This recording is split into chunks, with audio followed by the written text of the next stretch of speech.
அனைவருக்கும் வணக்கம்.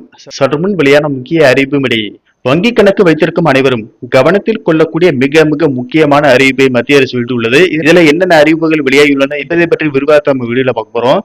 வீடியோவை கடைசி வரைக்கும் ஸ்கிப் பண்ணாம பாருங்க. வீடியோக்குள்ள போறதுக்கு முன்னாடி இந்த வீடியோ லைக் பட்டனை பிரஸ் பண்ணிக்கோங்க. இப்ப இந்த சேனலுக்கு ஃபர்ஸ்ட் டைம் இருக்கீங்கன்னா சப்ஸ்கிரைப் பட்டனை பிரஸ் பண்ணிக்கோங்க. கூடவே பெல் ஐகான் பட்டனை பிரஸ் பண்ணிக்கோங்க. வாங்க வீடியோக்குள்ள போகலாம். இன்றைய காலத்தில் நாம் அனைவரிடமே வங்கி கணக்கு இருக்கும். பலர் ஒன்றுக்கு மேற்பட்ட வங்கி கணக்குகள் கூட வைத்திருப்பார்கள். வங்கி கணக்குகளில் பல வகைகள் உள்ளன. அது தொடர்பான விதிமுறைகளும் ஏராளம். வங்கி கணக்கு வைத்திருக்கும் அனைவரும் அது தொடர்பான விதிமுறைகள் பற்றியும் கட்டாயம் தெரிந்து கொள்ள வேண்டும்.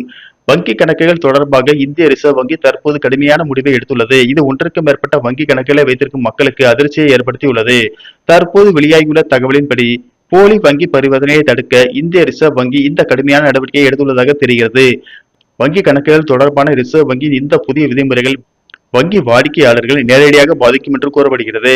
ஏனெனில் ஒன்றுக்கு மேற்பட்ட வங்கி கணக்குகள் வைத்திருக்கும் வாடிக்கையாளர்களுக்கு 10,000 ரூபாய் வரை அபராதம் விதிக்கப்படும். ஆனால் இந்த விதிமுறை அனைத்து வாடிக்கையாளர்களுக்கும் பொருந்தாது.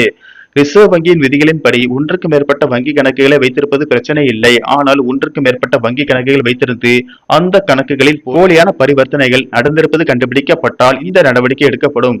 போலி பரிவர்த்தனை செய்தவர்கள் ஒன்றுக்கு மேற்பட்ட வங்கி கணக்குகளை வைத்திருந்தால் அவர்களுக்கு 10,000 ரூபாய் வரை அபராதம் விதிக்கப்படலாம். ரிசர்வ் வங்கி வெளியிட்டுள்ள தகவலின்படி ஒன்றுக்கு மேற்பட்ட வங்கி கணக்குகளை வைத்திருக்கும் வாடிக்கையாளர்கள் மீதும் அத்தகைய கணக்குகளில் ஏதேனும் போலி அல்லது சந்தேகத்திற்கிடமான பரிவர்த்தனைகள் கண்டறியப்பட்டால் மட்டுமே அவர்கள் மீது நடவடிக்கை எடுக்கப்படும். மற்றபடி ஒன்றுக்கு மேற்பட்ட கணக்குகள் வைத்திருந்தாலே அபராதம் விதிக்கப்படாது. போலியான பரிவர்த்தனைகளின் வங்கி கணக்கு மோசடிகளையும் தடுக்கவும் தான் இந்த விதிமுறை கொண்டு வரப்பட்டுள்ளது. வங்கி வாடிக்கையாளர்கள் மீதும் வங்கிகள் மீதும் இந்திய ரிசர்வ் வங்கி இது போன்ற நடவடிக்கைகளை எடுப்பதும் அபராதம் விதிப்பதும் வழக்கமான ஒன்றுதான். வங்கி சேவையில் வெளிப்படைத்தன்மை மற்றும் வாடிக்கையாளர்கள் நலனுக்கு முக்கியத்துவம் கொடுக்கும் வகையில்தான் இந்த மாதிரியான நடவடிக்கைகளை ரிசர்வ் வங்கி எடுக்கிறது. நன்றி, வணக்கம்.